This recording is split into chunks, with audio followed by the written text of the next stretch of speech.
नमस्कार दोस्तों, आपका स्वागत है हमारे PCM study YouTube channel PCM study पर।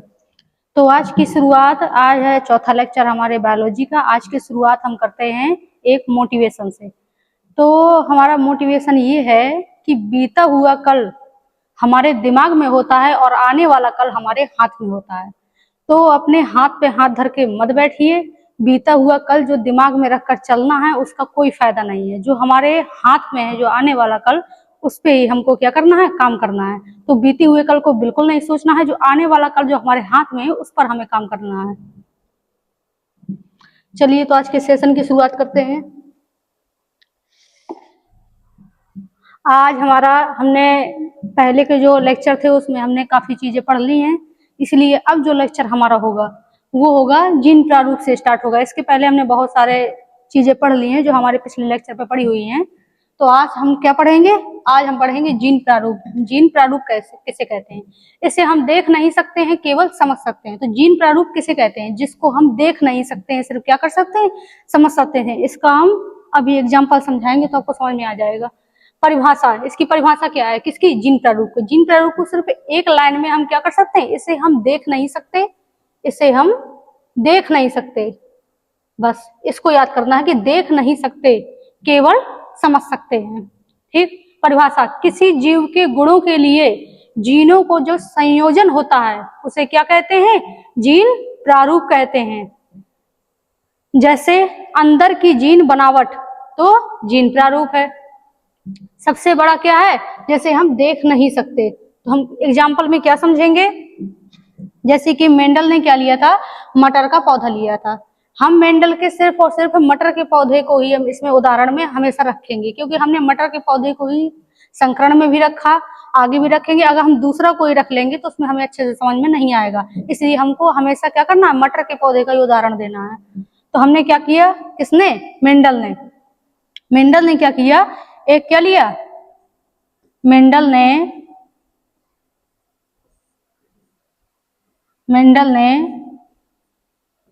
मटर का लंबा पौधा लिया, लंबा पौधा। तो क्या है ये? Capital T. तो जब कैपिटल टी होगा वो क्या है, हमको दिख नहीं रहा है। क्या हम एक पेड़ के, मटर के पौधे को सामने रखें और हम कह दें कि ये लंबा है या बौना है, इसके जीन से पता लगाइए, तो क्या आप इसके जीन से आप देखकर पता लगा सकते हैं? नहीं लगा सकते। इसका आंसर क्या होगा कि नहीं लगा सकते। तो उसको हम क्या कर सकते हैं, देख कर पता इसको नहीं लगा सकते, मतलब देख नहीं सकते। हम इसको सिर्फ ये देख सकते हैं कि लंबा है कि बौना है, हम सब देख के पता लगा सकते हैं, लेकिन इसके जीन को देखकर हम पता नहीं लगा सकते। तो ये क्या है, ये क्या होगा, ये दोनों ही क्या है, लंबाई की जीन है, क्योंकि कैपिटल टी दोनों ही क्या है, लंबाई की जीन है। तो ये किसको प्रदर्शित करते हैं? लंबाई को। तो हम जीन को देखकर पता नहीं लगा सकते, क्योंकि जीन क्या है, उस पौधे के अंदर है, और अंदर की चीज को हम देखकर पता नहीं लगा सकते, जिसे ही क्या कहते हैं, जीन प्रारूप कहते हैं। कैपिटल टी और स्मॉल टी, ये क्या है, ये है लंबाई का और ये है बौने का। तो क्या इससे हम देख कर पता लगा सकते हैं कि ये लंबा बौना दोनों है? पता लगा सकते हैं? नहीं लगा सकते। ठीक। फिर क्या है, स्मॉल टी, ये किसका है? इसको एक बार लिख देते हैं, लंबा तथा बौना दोनों के गुण इसमें अंदर समाहित हैं, क्योंकि कैपिटल टी लंबे के लिए, स्मॉल टी बौने के लिए।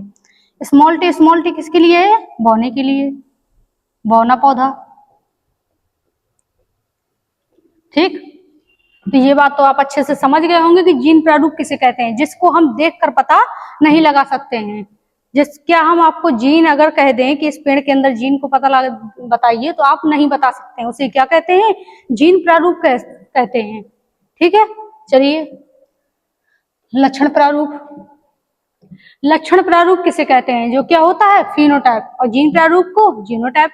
फिनोटाइप यह बाहरी रूप होता है। अब ये क्या हो गया, अब हम इसके जीन को देखकर पता नहीं लगाएंगे कि लंबा है कि बौना है, अब हम पौधे को देखकर ही पता लगा लेंगे कि लंबा है कि बौना है, क्योंकि क्या है, ये लक्षण प्रारूप है जो हमको दिखाई देता है, और जीन हमको दिखाई नहीं देते हैं, इसलिए वो क्या है, जीनोटाइप है, जीन प्रारूप है।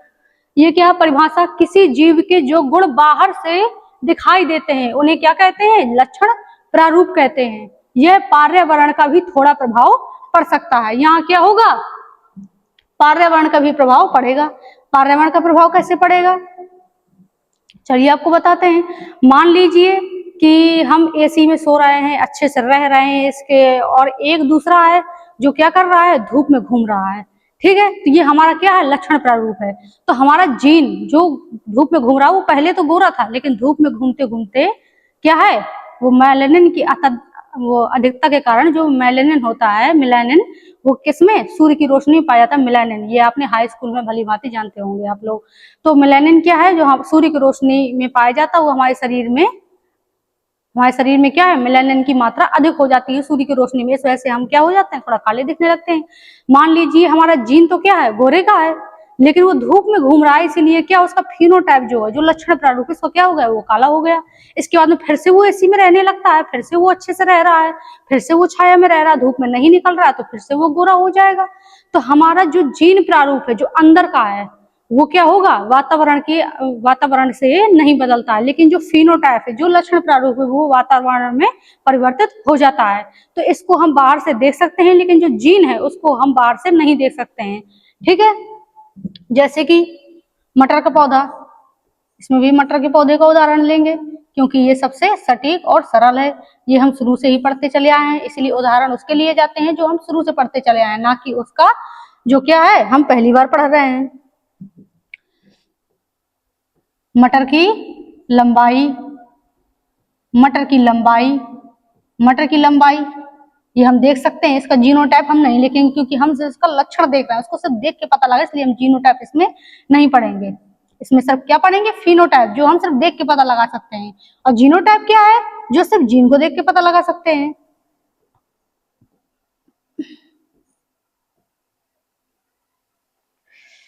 मटर की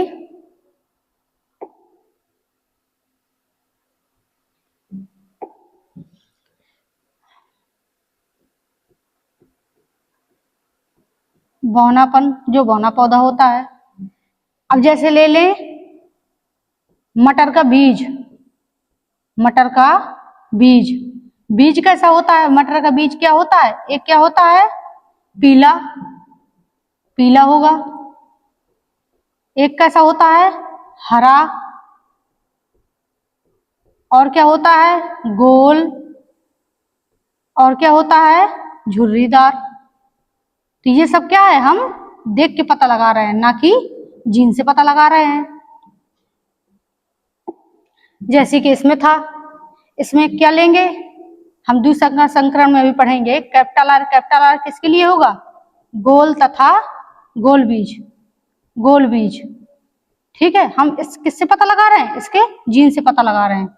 स्मॉल आर, स्मॉल आर हरा बीज, हरा बीज।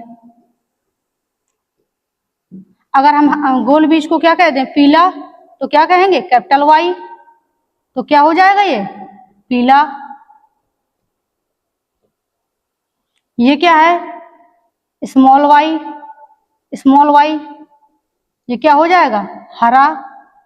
तो ये क्या है? हम इसके जीन से पता लगा रहे हैं। ये है इसके जीन, इसके हम क्या कर रहे हैं? जीन से पता लगा रहे हैं कि कौन सा पौधा लंबा है, कौन सा पौधा बौना है, कौन हरा है, कौन बीज झुर्रीदार है, कौन बीज पीला है, कौन सा। ठीक है, अब इसको हमने कैसे पता लगा? इसको सिर्फ हमने देख के पता लगा, इसकी जीन से पता हमने नहीं लगाया, इसलिए इसको क्या कहेंगे? फिनोटाइप, जिसको हम देख सकते हैं। ऐसे ही आपने कंप्यूटर में सॉफ्टवेयर हार्डवेयर भी पढ़े होंगे कि सॉफ्टवेयर जिसको हम छू नहीं सकते उसे सॉफ्टवेयर कहते हैं, जिसे हम छू सकते हैं उसे हार्डवेयर कहते हैं। बस वही सेम यही है, बस कॉन्सेप्ट समझिए, सब समझ में आएगा। ये एमसीक्यू में भी आते हैं, एमसीक्यू के लिए बहुत जरूरी है। अब क्या पढ़ेंगे? जीन प्रारूप और लक्षण प्रारूप में अंतर। ये क्या है? 4 से 5 नंबर के लक्षण किसमें? पेपर में पूछे जाते हैं, तो हमको अच्छे से इसको समझना है। अगर हमने उनकी परिभाषा समझ ली तो हम अच्छे से इसको भी समझ लेंगे। जीन प्रारूप एक तरफ, लक्षण प्रारूप जिसे क्या कहते हैं? फिनोटाइप, इसको क्या कहते हैं? जीनोटाइप। किसी जीव के जीनो या फिनोटाइप अनुवांशिक संरचना को जीन प्रारूप कहते हैं। अनुवांशिक संरचना कौन सी? जो पीढ़ी दर पीढ़ी द्वारा चली आ रही है। क्या हम काले हैं तो हमारा बच्चा भी काला होगा? नहीं, जरूरी तो नहीं है। क्यों? क्योंकि फिनोटाइप अनुपात हो जाता है।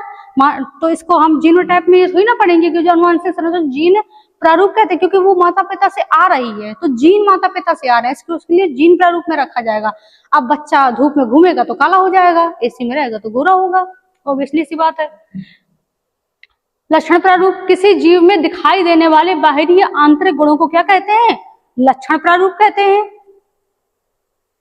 दूसरा जीन प्रारूप में दूसरा क्या है?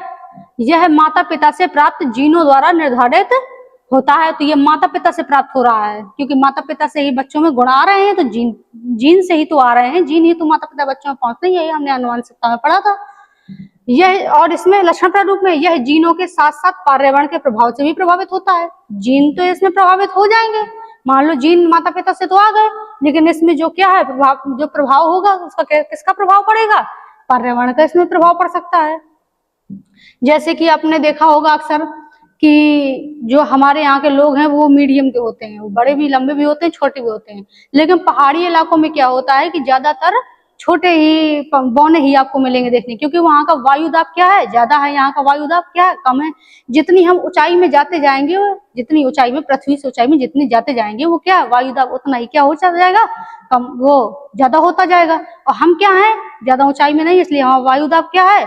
संतुलित रहता है, इसलिए हमारी लंबाई ठीक है। कुछ लंबे भी हैं, कुछ बौने भी हैं, लेकिन क्या होता है क्योंकि जीनों के रूप में है। लेकिन जैसे हम वहाँ पहाड़ी इलाकों में चले जाएं तो वहाँ हमेशा क्या होगा? बौने लोग ही देखने को अक्सर मिलते हैं। क्यों? क्योंकि वायु दाब के कारण। किसी जीन प्रारूप को इसे सीधे आंखों से नहीं देखा जा सकता, ठीक, बल्कि अनुवांशिक अध्ययन से जाना जाता है। अनुवांशिक का अध्ययन किया जाएगा कि माता पिता से कौन सा जीन आया है, उससे अध्ययन इसका किया जाता है जीन प्रारूप का। इसे आसानी से देखा जा सकता है और पहचाना जा सकता है। जैसे पौधे की लंबाई जो हमने पीछे पढ़ी है, फूल का रंग जो हमने पीछे पढ़ा है। फूल का रंग हम देख के बता देंगे कि लाल है कि पीला है, इसका जीन तो हम नहीं देख पाएंगे क्योंकि फिनोटाइप है। पौधे की लंबाई हम देख के बता देंगे कि हाँ लंबा है। अब इतना छोटा पौधा हो, अब वो ना लंबा हो ना बौना हो, तो हम कहाँ से बता देंगे? उसके लिए हमको जीन देखने पड़ेंगे कि लंबाई का उसके पास है कि बौने का है। इसे अक्षरों जैसे कैपिटल टी जो हमने जीन प्रारूप में भी बताया, कैपिटल टी स्मॉल टी, इसमें लंबाई का गुण है। किसमें? इसमें क्या है? लंबाई का गुण है। इसमें क्या है? लंबाई और बौने दोनों का गुण है। ये सिर्फ शुद्ध बौना है के रूप में व्यक्त किया जाता है। और लक्षण प्रारूप में इसे वास्तविक गुणों जैसे क्या है? लंबा पौधा या बौना पौधा के रूप में व्यक्त किया जाता है। सामान्य परिस्थितियों में पर्यावरण में इसमें कोई परिवर्तन नहीं होता है। मान लीजिए कि हाँ अपने कहाँ है, इसमें जीन प्रारूप और लक्षण प्रारूप में मान क्या होगा? इसमें पर्यावरण का प्रभाव नहीं होगा, ये आप समझ गए। लक्षण प्रारूप पर्यावरण परिस्थितियों के कारण इसके स्वरूप में कुछ परिवर्तन हो सकते हैं। जैसे कि मान लीजिए हम अपने घर में हैं, अपने घर में आराम से सो रहे हैं, एसी में आराम से मजे से खा रहे हैं। इसके बाद में क्या हुआ? हम गए अपने नानी के यहाँ। अब अक्सर गर्मियों की छुट्टी में सब लोग अपने नानी के यहाँ, मामा के यहाँ जा रहे हैं। वहां क्या मिल जाता है? प्यार। 8 बजे तक आराम से सो रहे हैं, कोई नहीं जग रहा है, आराम से सो रहे हैं, ना कोई जगाने वाला, टाइम से खाना, टाइम से पानी, सब कुछ मिल रहा है। इसके बाद क्या है? हमारे लक्षण प्रारूप में क्या हो गया? फिनोटाइप है ये हमारा, कि वहां हम थोड़ा हेल्दी हो जाते हैं, थोड़ा मोटे हो जाते हैं, नानी का प्यार मिल जाता है, कोई दिक्कत नहीं है। तो उसमें हम क्या हो जाएंगे? थोड़ा हेल्दी हो जाएंगे, थोड़ा सुंदर दिखने लगेंगे, थोड़ा गोरे हो जाएंगे, क्योंकि हमको लेटे लेटे सब कुछ मिल रहा है। यहाँ है तो मम्मी डंडा चला रही है, ठीक है। चलिए, तो ये आप समझ गए जीन प्रारूप और लक्षण प्रारूप। ये 4 से 5 नंबर का पूछा जाता है, ये इसको अच्छे से याद करना है, ठीक है। अब क्या पढ़ेंगे? संकरण। संकरण किसे कहते हैं? ठीक, अब ये तो भाई मेंडल का सबसे महत्वपूर्ण ये शब्द है, क्या है? संकरण। जिसे क्या बोलते हैं? हाइब्रिडाइजेशन। इंग्लिश इसकी क्या है? हाइब्रिडाइजेशन। कुछ भी हमें पढ़ना है तो उसकी इंग्लिश जरूर पढ़नी है। क्या पता वो इंग्लिश में क्या दे दे? हाइब्रिडाइजेशन। हाइब्रिडाइजेशन। तब आप क्या करेंगे? कहेंगे आउट ऑफ सिलेबस आ गया है। ये आउट ऑफ सिलेबस थोड़ी ना है, इसको कहते हैं देवनागरी लिपि। ये क्या है? हिंदी। ये क्या है? इंग्लिश। और जब इंग्लिश को ही हिंदी में लिखा जाए, इसे क्या बोलेंगे? देवनागरी लिपि। देवनागरी लिपि इसको बोलते हैं। तो इस लिपि में भी कभी कभी पेपर में दे दिया जाता है, और ये अक्सर छूट होती है। अगर हमको किसी इंग्लिश तो आ रही है कि इसको हाइब्रिडाइजेशन बोलते हैं, लेकिन हम उसकी स्पेलिंग हमको ठीक से नहीं आ रही है, अगर हम पेपर को उसको ऐसे देवनागरी लिपि में भी लिखाते हैं तो उसमें भी हमको पूरे नंबर मिलेंगे। ये IAS और PCS के लोग भी इसको हिंदी मीडियम के इस्तेमाल करते हैं। ठीक है, तो संकरण की परिभाषा, जब दो आनुवांशिक रूप से भिन्न भिन्न पौधों जीवों का नियंत्रित तरीके से संकरण कराया जाता है ताकि उनकी संतानों में दोनों से वांछित गुण प्राप्त हों, तो इस प्रक्रिया को संकरण कहते हैं तथा इससे उत्पन्न संतानों को संकर कहते हैं। ठीक, तो जब दो आनुवांशिक रूप से भिन्न भिन्न पौधों के, एक क्या हो इसमें, ठीक, एक क्या हो लंबाई का हो पौधा, वो लंबाई का जीन हो, और एक क्या हो बोने का जीन हो, उन दोनों का संकरण करवा देंगे। संकरण करवाने के बाद में जो क्या बनेगा, उनसे बीज बनेगा, बीज को मिट्टी पे बोएंगे, बोने के बाद में जो पौधा निकलेगा उसमें जो लक्षण हमको दिखाई देगा वही क्या होगा, इसमें तो क्या होगा, वो इन दोनों का संकरण करा दिया जाएगा, सिर्फ एक ही लक्षण हमको दिखाई देगा, दो लक्षण तो साथ में दिखाई नहीं देंगे, दो लक्षण नहीं दिखाई देंगे तो एक ही लक्षण दिखाई देगा। तो इसमें जो प्रभावशाली रहेगा, क्योंकि लंबाई का जीन हमेशा प्रभावशाली रहता है मेंडल के अनुसार, ये हमारे अनुसार नहीं, मेंडल के अनुसार है कि लंबाई का जीन हमेशा क्या है, प्रभावशाली रहता है। ठीक है, तो लंबाई का जीन हमको देखने को मिल जाएगा। चलिए, तो मेंडल ने क्या किया,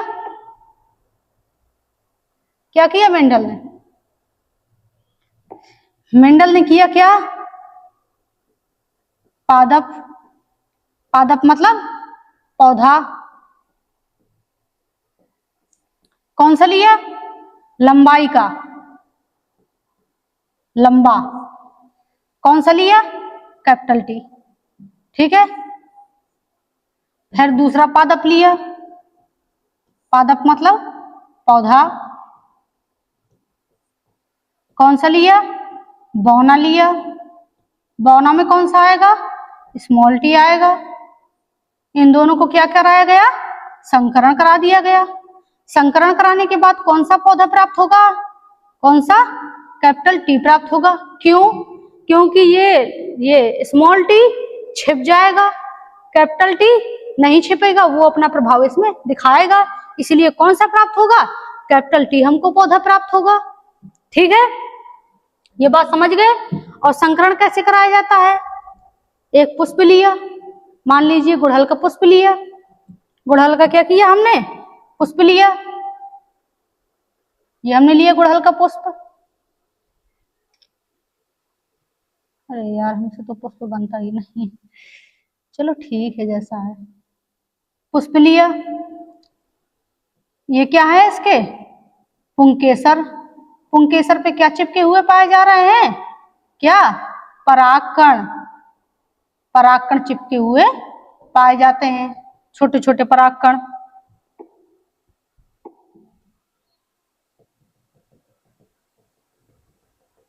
ये छोटे छोटे परागकण चिपके हुए पाए जाते हैं। यही क्या है इसका, वर्तिकाग्र है। ठीक है, अब इसके, ये तो एक ही है, क्योंकि ये क्या है, हम सिर्फ बता रहे हैं कि संकरण होता कैसा है, ये सिर्फ एक ही फूल में हम बता रहे हैं, हम मटर के उसमें नहीं बता रहे हैं। ऐसे क्या होगा, इसका परागकण क्या होगा, इसके स्त्री केसर पे गिर जाएगा। अब स्त्री केसर पे जो वर्तिकाग्र है, वर्तिकाग्र पे क्या है, लसलसा सा पदार्थ पाया जाता है, तो जब इसके परागकण इसके वर्तिकाग्र पे चिपक जाएंगे तो इन दोनों का क्या हो जाएगा, संकरण हो जाएगा। इसी को क्या कहते हैं, संकरण कह देते हैं। ठीक है, अब जैसे मान लीजिए ये है, ये मटर का पौधा है, ये मटर के पौधे पे ये फूल लगे हुए हैं, ये दूसरा मटर का पौधा ले लिया, इससे समझ लेते हैं ये सबसे सटीक परिभाषा हो जाएगी, क्योंकि संकरण में क्या हो, हमको दो पौधे लेने पड़ते हैं। ये हमने सिर्फ समझाया गुड़हल के फूल पे, इसमें क्या किए हमने, पौधे ले लिए। ठीक है, ये इसका क्या है, ये इसका क्या है, मटर का, ये वर्तिकाग्र। ठीक, अब मटर क्या है, द्विलिंगी पुष्प है। ठीक है, और ये क्या है, ये क्या हो जाएगा, पुंकेसर। अब इसके क्या हुए, परागकण इस पे गिर गए और इन दोनों का क्या हो गया, निषेचन हो गया, तो इसे क्या कह देंगे, संकरण कह देंगे। बस इन दोनों का संकरण करने के बाद में इनका जो बीज बनेगा उसको बो दिया जाएगा, तो लंबा पौधा हमको प्राप्त हो जाएगा, क्योंकि ये क्या है, बड़ा है और ये छोटा है। तो अक्सर देखा गया जो बलवान होता है वो छोटे को दबा देता है। ठीक है, आ गई बात समझ में? इसको हटा देते हैं।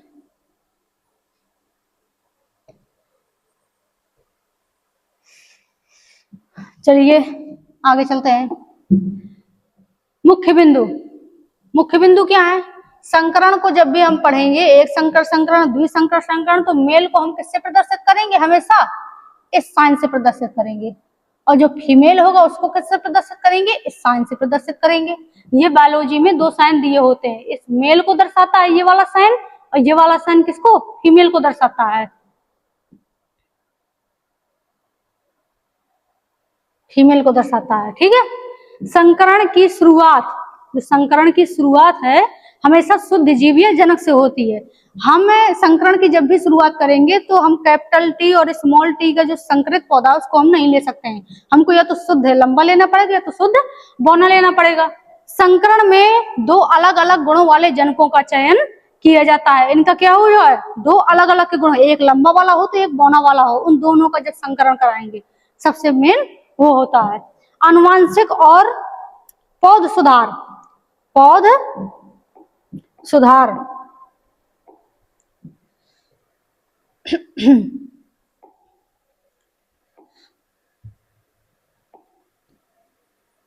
पौध सुधार,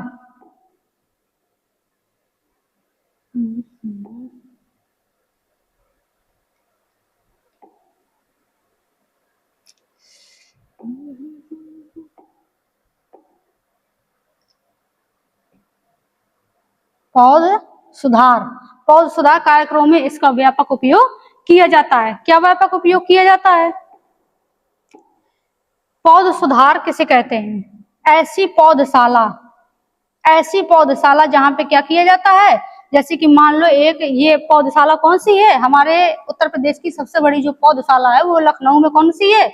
बीरबल साहिनी, बीरबल साहिनी पौधशाला। ये भी क्या होता है? हमारे ऑब्जेक्टिव क्वेश्चन आ सकता है। ये पढ़ाता कोई नहीं है, कोई भी टीचर आपको नहीं पढ़ाएगा कि बीरबल साहिनी पौधशाला है कहाँ पे है, सबसे बड़ी यही ऑब्जेक्टिव पूछ लिए जाते हैं, जरूरी थोड़ी ये भी आपके सिलेबस में है। साहिनी पौधशाला, पौधशाला कहाँ पर है? लखनऊ में, लखनऊ में। ठीक है, तो क्या है? आनुवांशिक और पौध सुधार कारकों में इसका व्यापक उपयोग किया जाता है। तो ये क्या होता है, जो पौधशाला बड़ी बड़ी हुआ करती हैं, तो मान लीजिए कोई गुलाब का पौधा है, उस पे फूल तो अच्छे आ रहे हैं लेकिन उसकी इम्यूनिटी है, जो रोग प्रतिरोधक क्षमता है वो उसकी थोड़ा कम है, तो उसमें क्या करा दिया जाएगा? जो अच्छा गुण का, जो अच्छा गुण होगा, जो इसकी इम्यूनिटी ज्यादा होगी, उस पौधे का संकरण इस पौधे से करा दिया जाएगा। कराने के बाद में क्या होगा? जब इन दोनों का संकरण करा दिया जाएगा तो उसकी वो तो मान लो अच्छे फूल आ रहे हो ठीक है, लेकिन जो उसकी जो क्या है इम्यूनिटी है वो भी इसके अंदर आ जाएगी। जब दूसरा पौधा नया तैयार, जो नया पौधा बनेगा तो उसमें भी वो वाली इम्यूनिटी भी आ जाएगी और ये अच्छा भी हो जाएगा। क्या? फूल भी अच्छे आएंगे और इम्यूनिटी भी है, क्योंकि दोनों के गुण आ गए। जब दो चीजें मिल जाती हैं तब क्या होता है? चीज मजबूत बनती है। अगर लकड़ियों का गट्ठर एक साथ रखा जाए तो वो मजबूत होगा, अगर एक लकड़ी रखी जाए तो वो मजबूत नहीं होगी। इसी से आप समझ सकते हैं कि क्या होगा, जब दो चीजों के गुण आपस में मिल जाएंगे वो चीज ज्यादा मजबूत बनती है, इसीलिए संकरण कराया जाता है। और सबसे बड़ा पौधशाला कहाँ है? बीरबल साहिनी पौधशाला लखनऊ में है। ठीक है, संकरण के उद्देश्य क्या है? अब हमारे किसमें पेपर में पूछ लिया था, संकरण को समझाइए तथा संकरण के उद्देश्य को समझाइए। तो हम संकरण के उद्देश्य को कैसे समझाएंगे जब हमने पढ़ा ही नहीं है? इसलिए हमको क्या पढ़ना पड़ेगा? संकरण के उद्देश्य क्या? अच्छी गुणवत्ता वाली संतानों को प्राप्त करना। जब दो चीजें आपस में मिलती हैं तो वो क्या है? मजबूत बनती है और बहुत ही ज्यादा अच्छी किस्म की बनती है। तो अच्छी गुणवत्ता वाली संतानों को प्राप्त करना, अच्छी गुणवत्ता की संतान होगी जब दो चीजें आपस में, उसकी इम्यूनिटी मिल गई, उसका अच्छा गुण मिल गया, दोनों आपस में मिल गए, अब दो चीजें मजबूत सी हो गई, तो क्या होगा? हमको अच्छी गुणवत्ता वाली संतानें मिलेंगी। अच्छी उपज देने वाली नई किस्मों का विकास करना। मान लीजिए हमारे के गेहूं क्या है, हमारे यहाँ के गेहूं पेड़ तो अच्छा है लेकिन उसका दाना क्या है? थोड़ा कमजोर है। हम बाहर के पंजाब के मान लो गेहूं लेके आए, गेहूं का संकरण इससे हमने करवा दिया, तो हमारे गेहूं का पौधा तो अच्छा है ही है, अच्छा है, लेकिन उसका जो थोड़ा पैदावार तो अच्छी होती है लेकिन उसका दाना थोड़ा क्या है? जो गेहूं का दाना होता है वो थोड़ा क्या है, कमजोर है। अब दोनों का आपस में संकरण करा दिया जाएगा। कराने के बाद में क्या होगा, अब अच्छी किस्म का मोटा गेहूं प्राप्त होगा और पैदावार भी ज्यादा होगी। ये संकरण का उद्देश्य होता है। प्रतिबल पर्यावरणीय परिस्थितियों को सहन करने वाले पौधे या जीव विकसित करना। अब क्या है, कई ऐसे पौधे हैं जो क्या है मरुस्थल में, जैसे मरुस्थल पर रह लेते हैं, कम पानी में रह लेते हैं, लेकिन उनमें क्या है ना फूल अच्छे आते हैं, उनमें फल अच्छे आते हैं।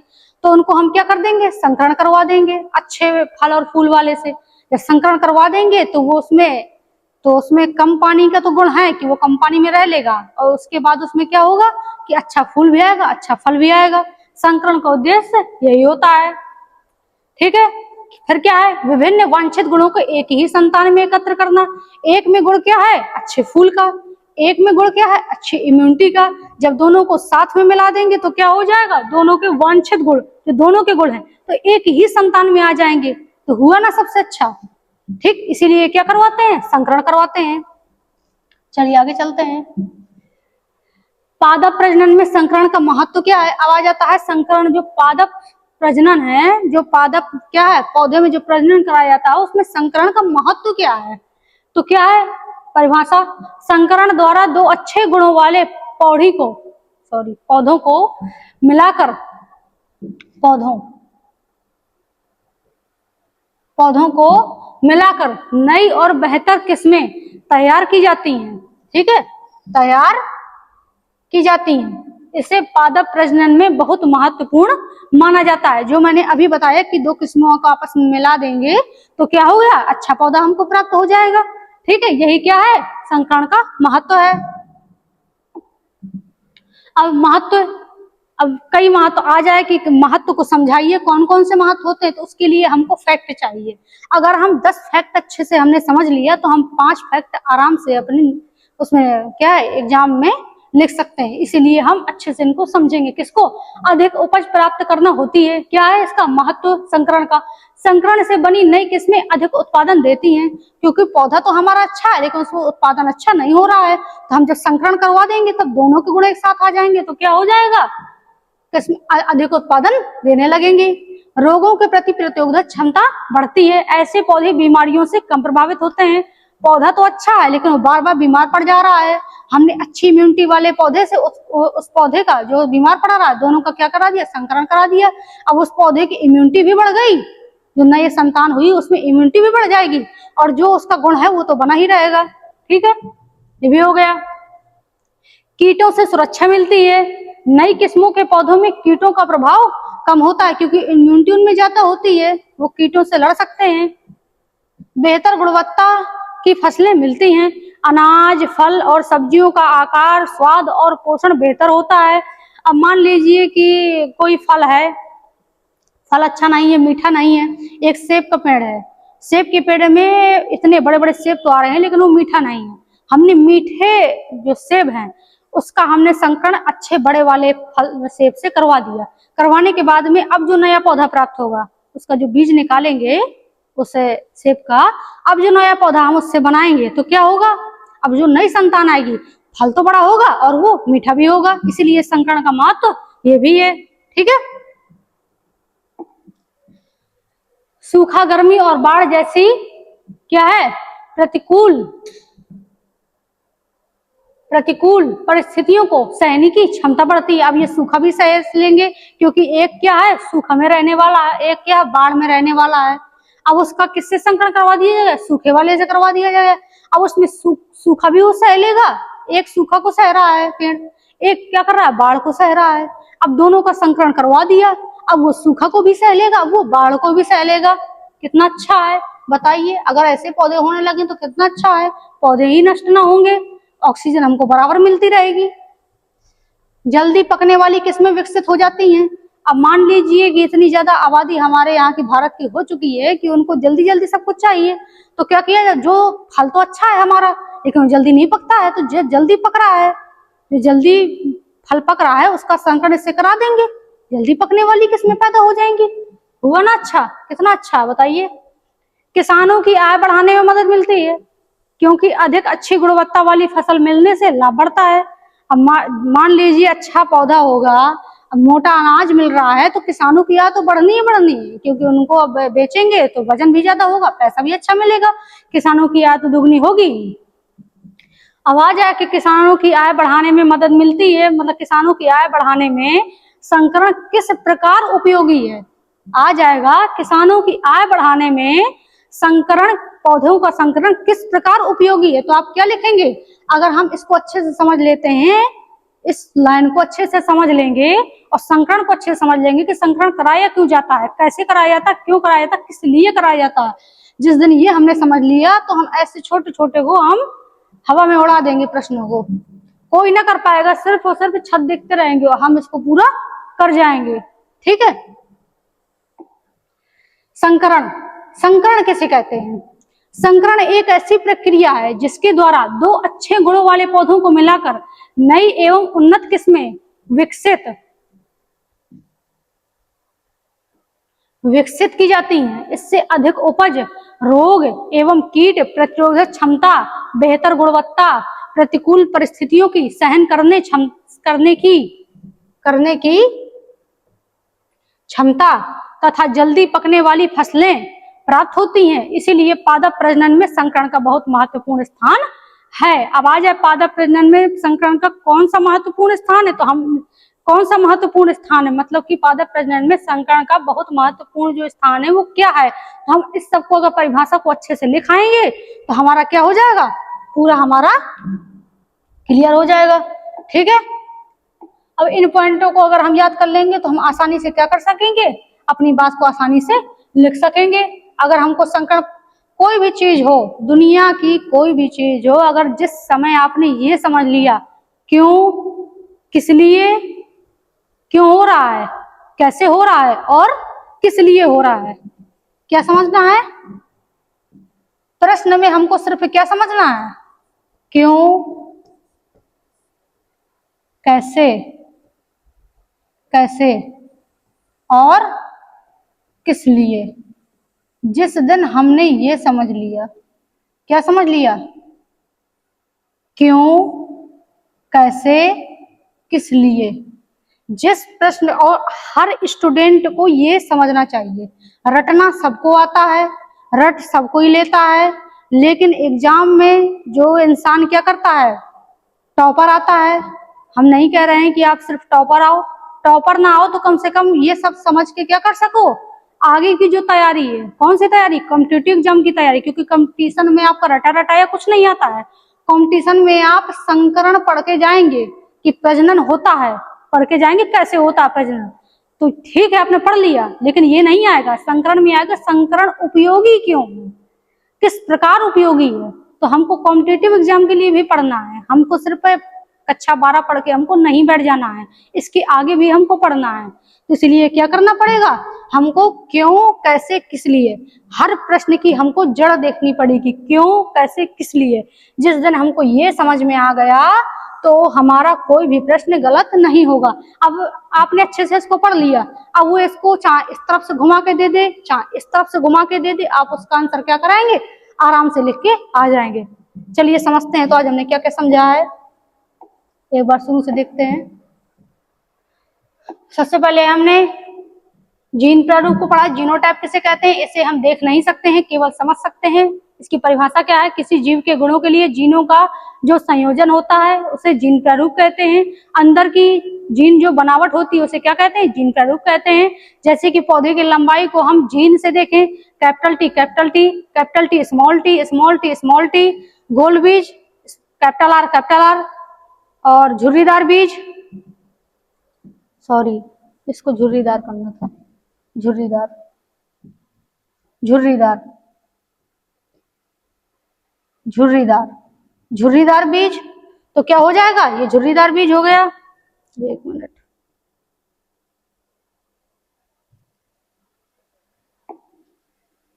झुर्रीदार, झुर्रीदार, स्मॉल आर, और कैपिटल वाई पीला, स्मॉल वाई हरा। ठीक, तो हम किससे, जीन से समझ रहे हैं, हमको देख नहीं रहे हैं, सिर्फ जीन से समझ रहे हैं। इसके बाद हमने फिनोटाइप लक्षण प्रारूप पढ़ा। यह बाहरी रूप होता है। परिभाषा, किसी जीव के जो गुण बाहर से दिखाई देते हैं उन्हें लक्षण प्रारूप कहते हैं। यह पर्यावरण का भी थोड़ा प्रभाव इसमें पड़ता है। मटर का पौधा, लंबाई, मटर का बौनापन, मटर का बीज पीला, हरा, गोल, झुर्रीदार, ये सब क्या हम देख के पता लगा रहे हैं। अब पर्यावरण का कैसे प्रभाव पड़ता है ये भी समझा दिया था आपको। जीन प्रारूप तथा लक्षण प्रारूप में हमने अंतर भी अच्छे से समझा दिया कि क्या होता है। इसके बाद में हमने संकरण को समझाया, हाइब्रिडाइजेशन क्या होता है।